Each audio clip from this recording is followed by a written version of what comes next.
데살로니가 전서는 바울의 서신 중 초창기에 기록된 서신입니다. 그러므로 비교적 초창기 바울 사도의 사역에 임하는 각오를 엿볼 수 있습니다. 데살로니가 전서는 바울의 신실한 동역자인 실라와 디모데가 바울과 함께 기록한 것으로 보고 있습니다. AD 50년경 사도 바울이 제2차 전도여행 중 고린도에서 기록한 것으로 알려져 있습니다. 바울과 실라 그리고 디모데는 빌립보를 떠나 암비볼리까지 약 53km 거리를 그리고 아볼로니아로 45km를 더 여행하였습니다. 그런데 이 두 도시에서는 복음을 전하지 않고 64km를 더 여행하여 데살로니가로 갔습니다.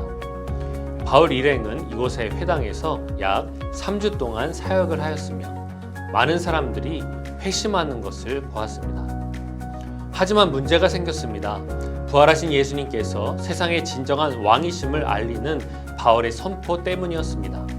이로 인해 당시 로마 황제인 시저 외에 또 다른 왕이 있다는 말을 했다는 죄목으로 고발당하게 됩니다.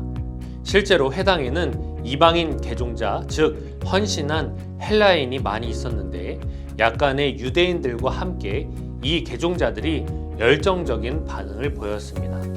이러한 반응이 당시에 매우 엄격했던 유대인들을 격분시켰던 겁니다.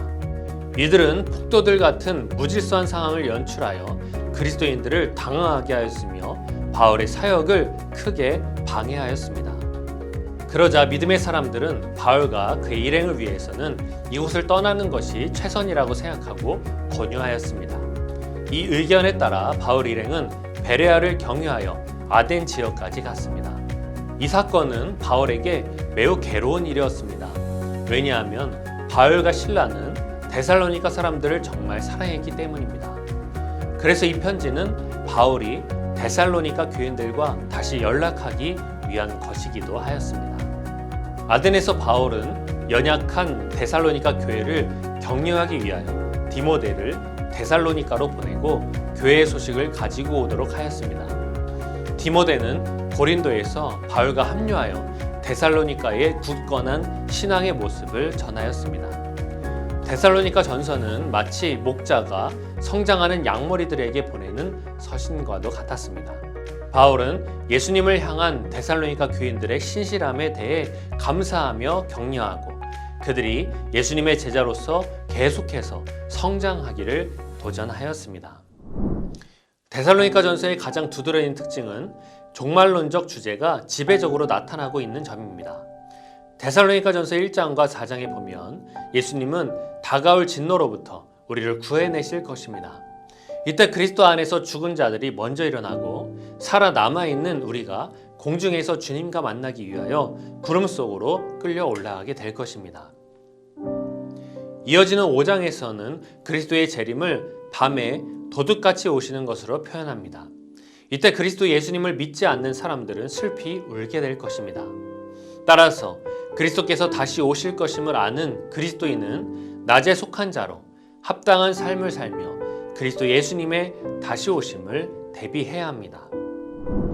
데살로니가 전서의 상황 이유를 보면 데살로니가 성도들이 당시 사회로부터 받는 박해가 더 심화되게 됩니다. 그래서 일부 성도들은 매우 낙심해 있고 일부는 그리스도의 재림으로 임할 새로운 세상을 삶의 전 소망으로 삼게 되었습니다. 하지만 그와 같은 성도들 가운데는 도피주의, 체념주의, 무의도식하는 자들이 생겨났습니다.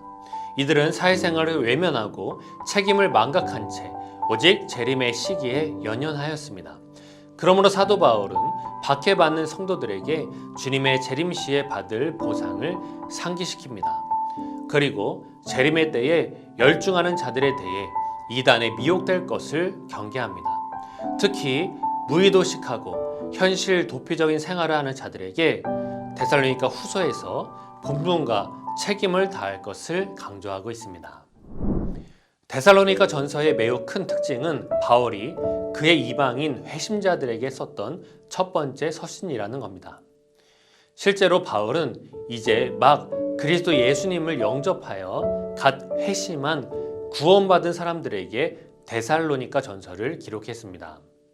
당시 데살로니가 성도들은 본래 우상을 섬기던 자들이었습니다. 그런데 이들이 복음을 받아들여 우상으로부터 돌아서서 참되신 하나님을 섬기게 되었습니다.